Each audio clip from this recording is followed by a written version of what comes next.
Hello my fellow lobsters and welcome back to another snapshot video. In this video we're going to be covering the new respawn anchors in the snapshot 20W12A. So let's get started. So the first thing I'm going to be covering is, as I said before, the respawn anchors. So basically these things are the first use of our crying obsidian and glowstone, and they allow us to create or to set our spawn point in the nether. So if you craft it like this, you're requiring obsidian on both the top and bottom and glowstone in the middle, and then to add to the amount of uses you have on it, you simply right click it with glowstone. And also, if you've noticed, they emit a light level depending on how much glowstone is in it. So these allow you to set your spawn point in the nether, and they're also completely blast resistant. But what happens if you use them in the overworld? That size of crater with fire all over the place happens. So don't use them in the overworld. Here, I'll show you myself. So if I'm in the overworld and I right click on it, that happens. And that's a lot of fire to clean up. And then also, these things are entirely blast resistant. Most blocks will get annihilated by being right next to it when it explodes. But these respawn anchors are completely fine. So let me just, actually, you know what? I'm going to keep the fire there. I don't care. That's going to go away eventually. So, I want to show this off in the actual nether. So let me go in. So, I'm in the nether, and I have my respawn anchor. Let me just switch to survival.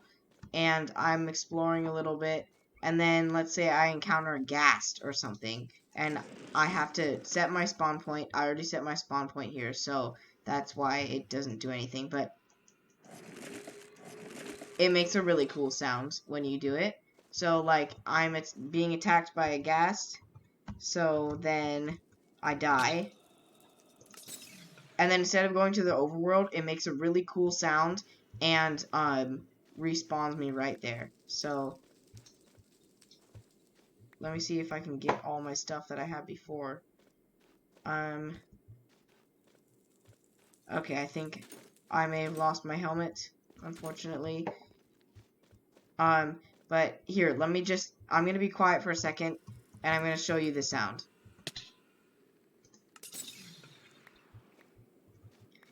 It sounds really cool. If you guys heard that, it's pretty awesome. But now, let me actually kill myself again. And again. Now it has no uses left. And if I die one more time, I respawn in the overworld instead. Oh, and look at this. So it says you have no home bed or respawn anchor or was obstructed.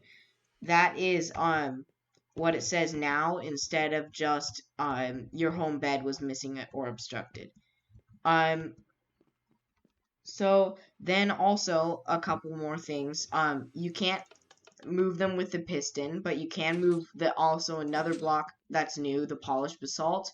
And I think I forgot to show this off in 20W11A, that snapshot, but you can no longer move crying obsidian.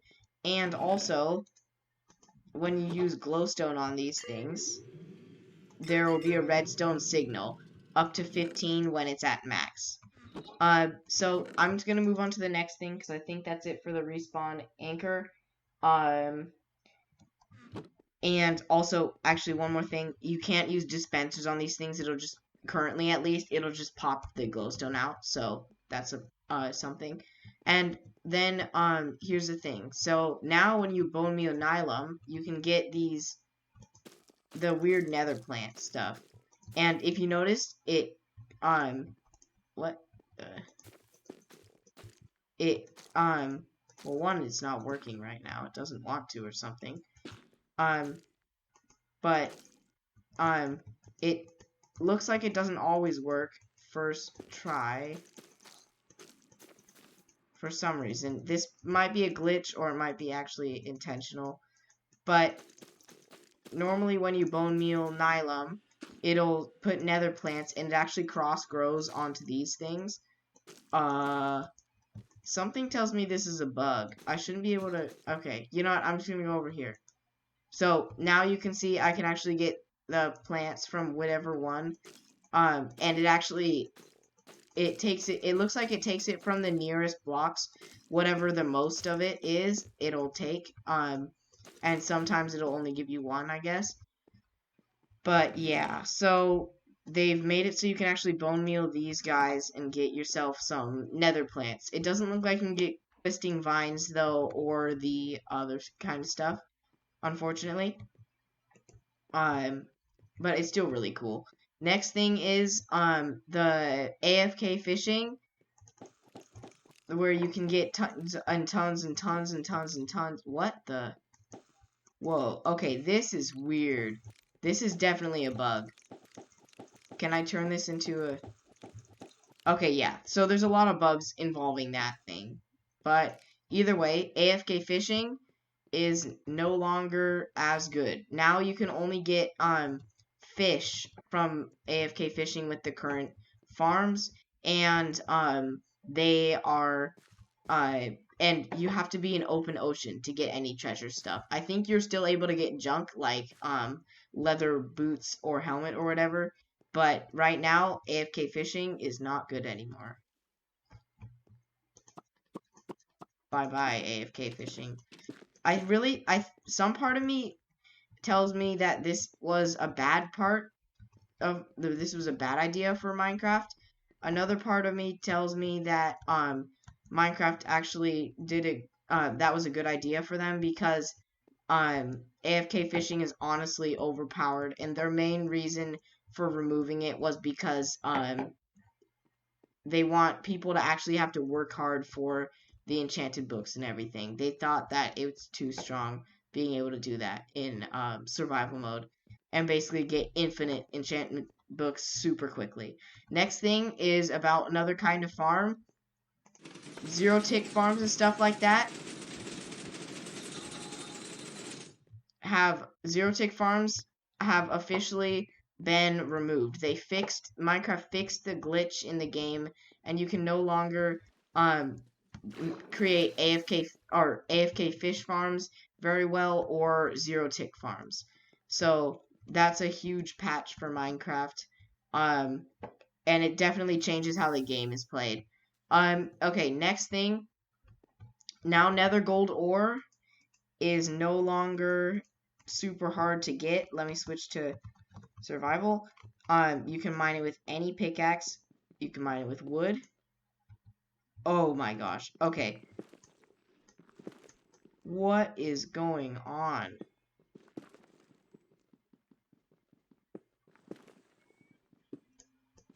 Whoa, okay.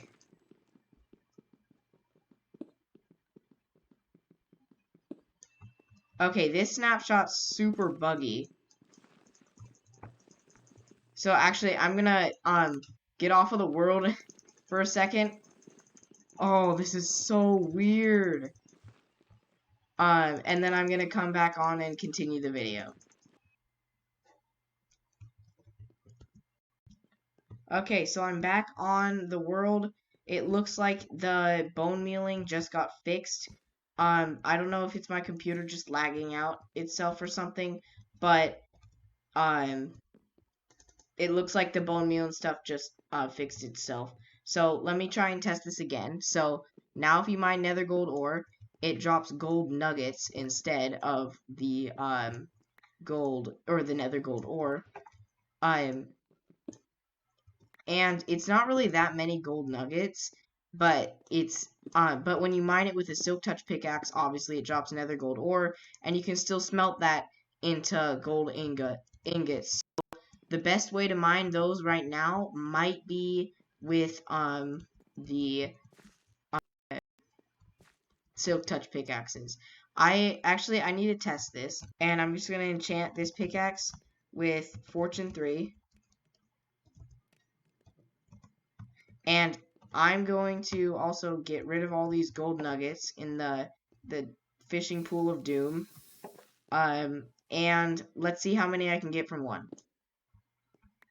Okay, I only got 3, so I don't think they've actually added the fortune onto the loot tables right now, but it really does seem like Silk Touch is the best for this.